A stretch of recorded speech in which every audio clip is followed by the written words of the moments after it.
The grand atrium of Cirrus Station was an echo chamber of light and sound. Colossal holographic banners floated overhead, advertising every conceivable pleasure and vice. Rare starship engines, exotic psychotropics, even bespoke memories stolen from unwilling test subjects.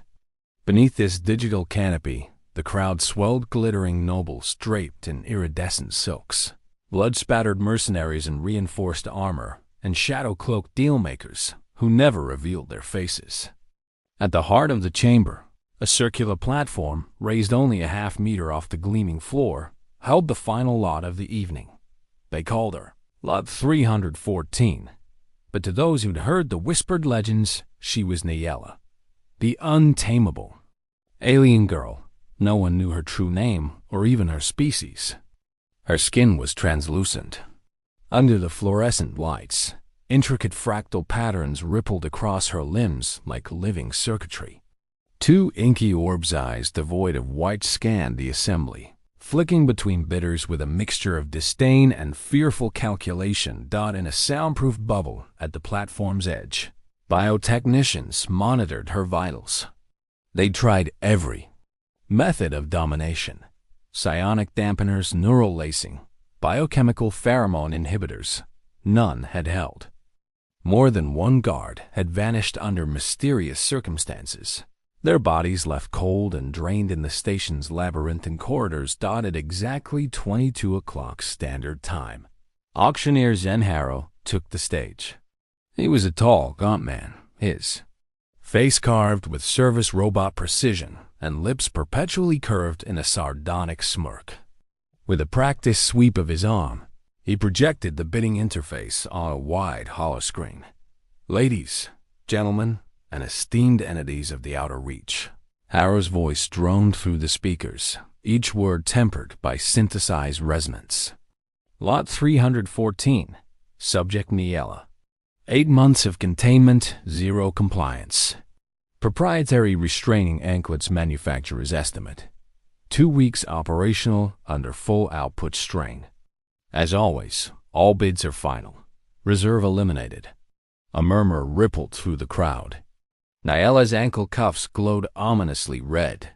A fine web of microfractures was already visible in their crystalline structure. A thin, pale man in front row, seating decked in the polished brass regalia of House Ormond, was first to bid. 150,000 credits. The screen blinked.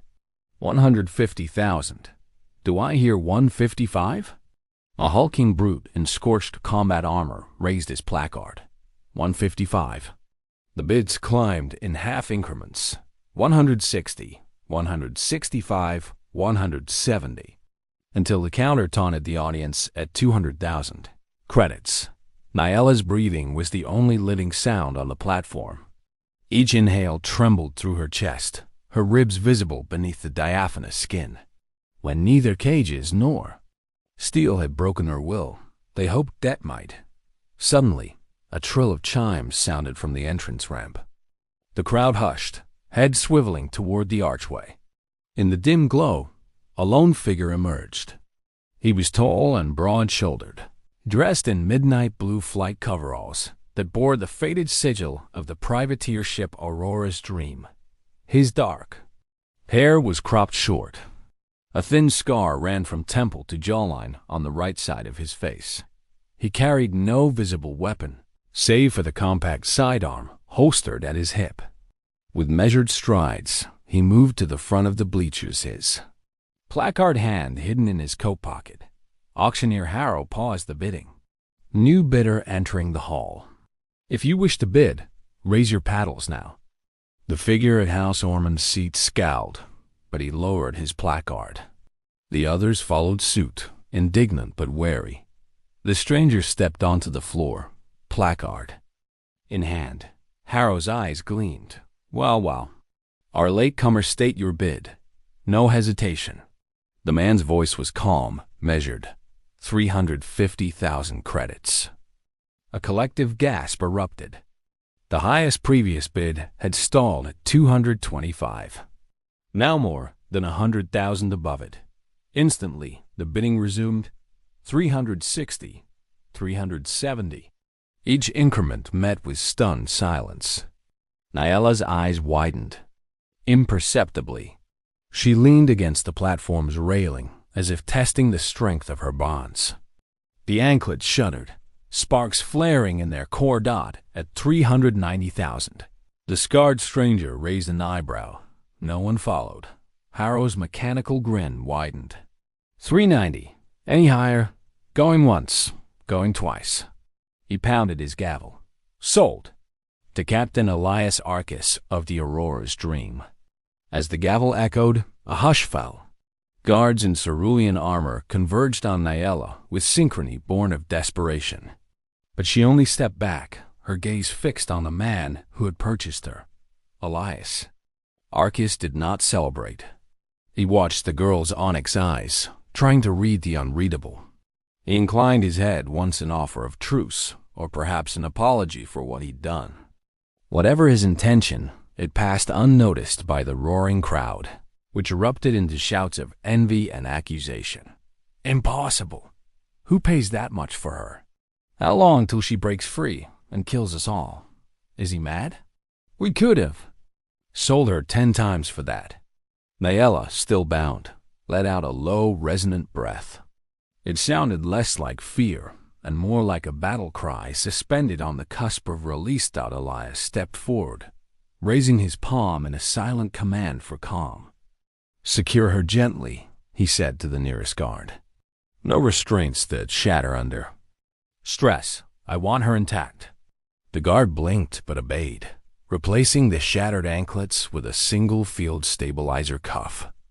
It pulsed with soft blue light, a containment device far more sophisticated, linked to the ship's systems.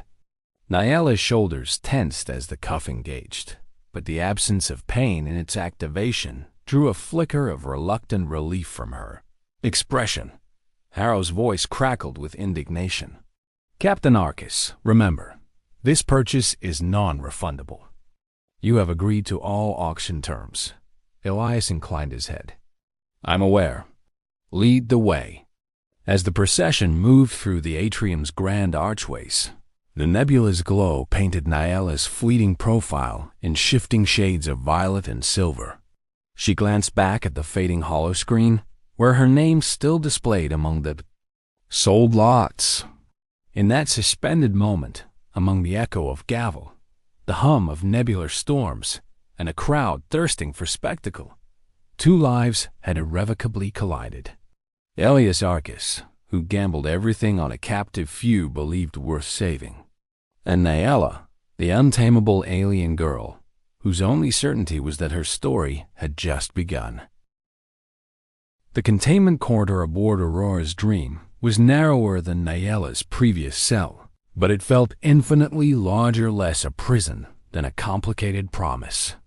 Smooth alloy walls curved overhead, lit by bioluminescent strips that pulsed, in time with the ship's steady heartbeat.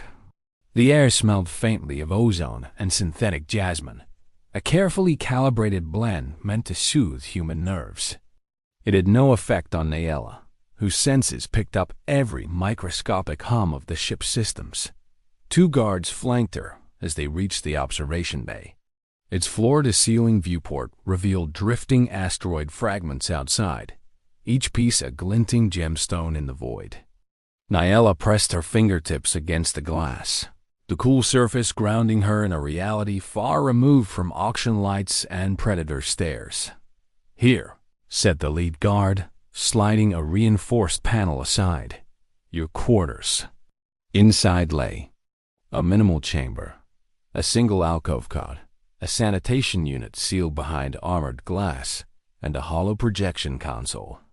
No restraints remained on her wrists or ankles, only the low hum of an integrated field stabilizer cuff around her left forearm, its sapphire glow tracking her vital signs and psionic emissions. Elias Arcus entered without announcement. He carried with him a small crystalline device encased in a transparent polyalloy shell. At his approach, Niela's fractal skin patterns brightened, an involuntary flash of tension. He placed the device on a curved console beside the cot and turned to her, I know it's abrupt. His voice was measured, as if each word had passed through a filter of concern.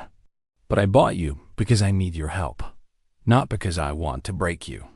Nyela's lips parted in a silent snarl. You didn't buy me, you stole me. Her voice was a low vibration, like distant thunder. I am not your asset. He took a breath, stepping closer. You're right. You're not cargo. You're something else entirely. He tapped the crystalline device lightly. This is an unbinding key. When I trust you, I'll remove this cuff. She studied the key's prismatic facets, refracting the corridor's bluish light into tiny rainbows on the floor. Why would you trust me with your ship? Because, he said, pausing to choose his words, this ship has a neural psionic interface old tech. I've been searching for a pilot with the right resonance signature to activate it. Only someone with psionic capability can calibrate the drive's quantum matrix. A flicker of something interest perhaps crossed Nyela's face. She whirred with contained energy, like a star preparing to flare.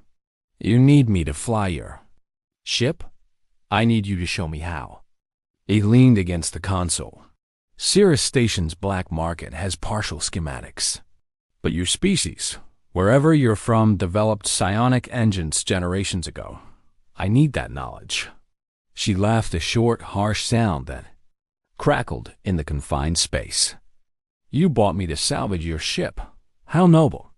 Elias offered a small, rueful smile. I won't pretend I'm doing this for altruism, but I also won't pretend I wanted to torture you. Once we're in the Mariva sector, the hunters won't dare follow. And I promise, after we finish, I'll give you a choice. Freedom or passage, wherever you wish. Nyela's patterns pulsed erratically. Words, I have heard promises before. Then see proof. Elias tapped the key against her cuff. A holographic interface bloomed from the console, projecting the Aurora's dream schematics. Luminous lines traced her silhouette across the neural link in the ship's mind.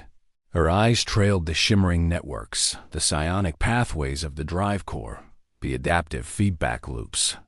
She traced a finger along a conduit marked Theta Resonator, then touched a node.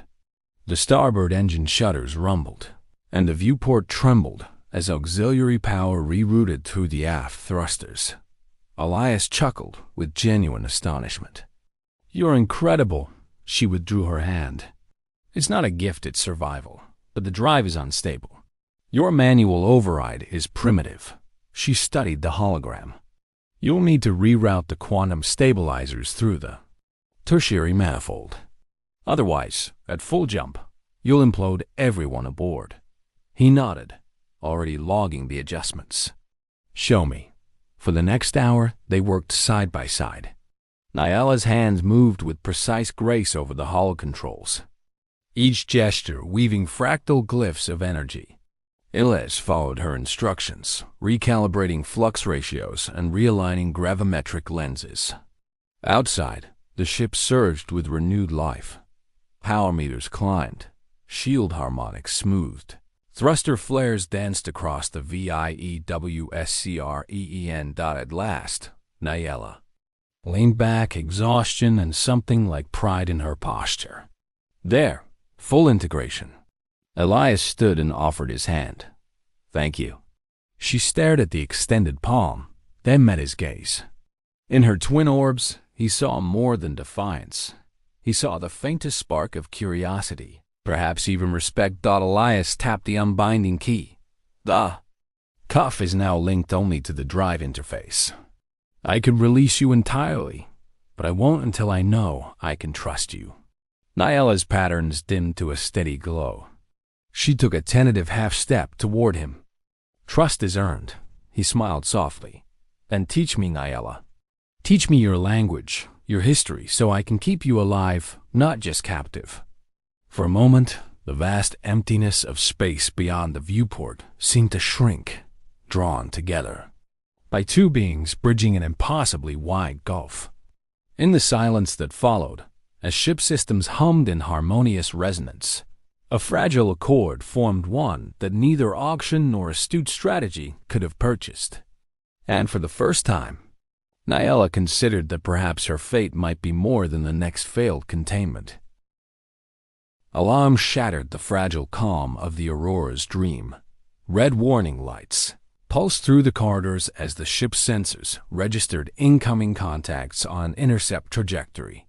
Elias Arcus dashed from the cockpit, holomap floating before him, while Nyella rose from the console alcove, her fractal patterns igniting in a riot of blues and violets. "They've traced our psionic signature," Elias barked, voice taut. "Tracker drones bat drones with gravitic clamps. They'll tear us apart and haul you back for auction." Nyella's eyes glittered. "Then let them try."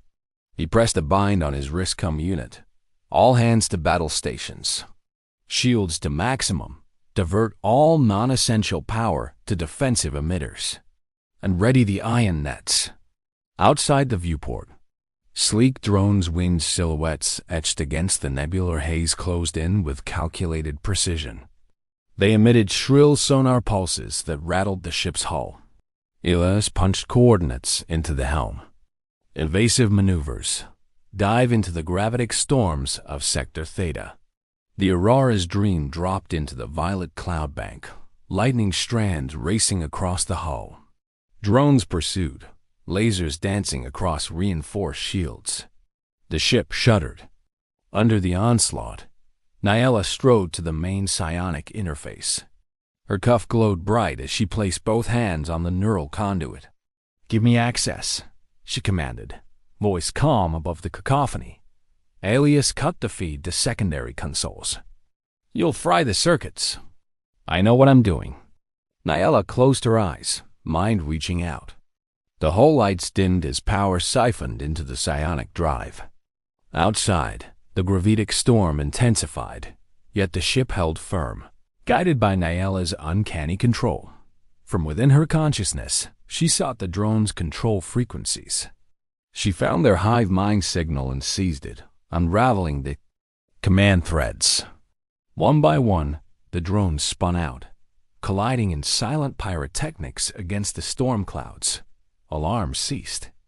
The viewport cleared to reveal flickering embers of smashed automatons drifting in the void. Elias exhaled. "Incredible. You saved us." She hovered at the interface, breath coming in shallow bursts. "It's not enough. They'll adapt." He nodded, stepping to her side. "We need a safe haven and fast. The Mariva sector is riddled with hidden starports. I've plotted a course to the drifting relic known as the Whispering Reef." Nyella turned to the holomap. The Whispering Reef, a field of crystalline asteroids that resonate psionic readings. Perfect shield from sensors. "Exactly," Elias said. "But it's also uncharted territory.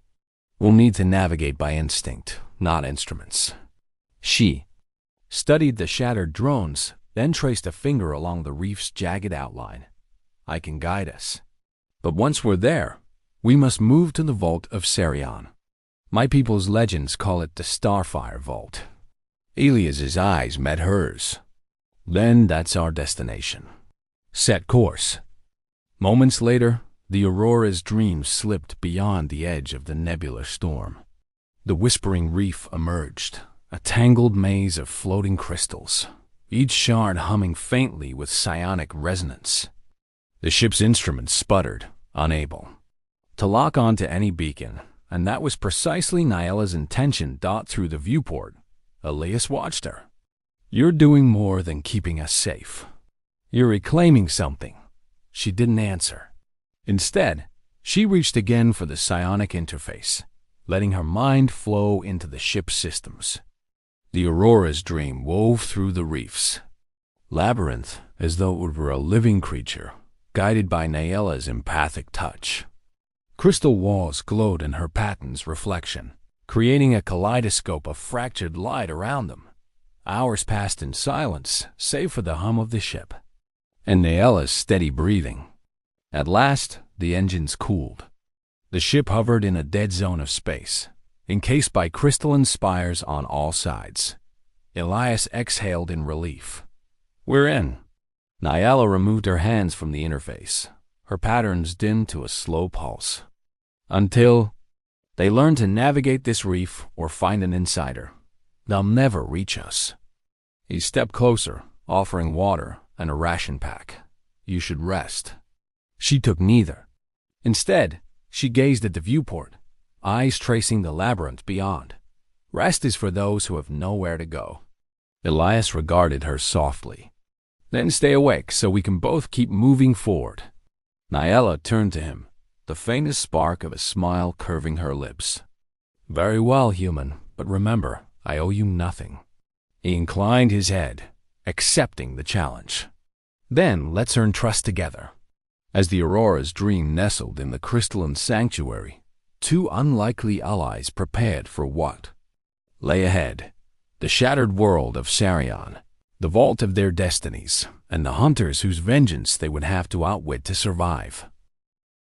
The shuttle's landing struts bit into Sarion's crystal-fractured soil with a soft hiss.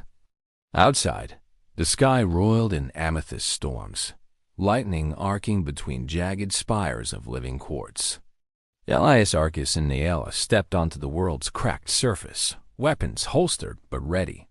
The air tasted of charged ions and ancient power. This place thrummed with the echoes of Nyala's people. Ahead, half buried in a grove of crystalline saplings, yawned the vault's entrance, a yawning maw carved into a monolithic obelisk. Intricate glyphs spiraled around its frame, glowing with faint psionic light. Nyala pressed her hand against the glyphs. They rippled under her touch, granting them entry.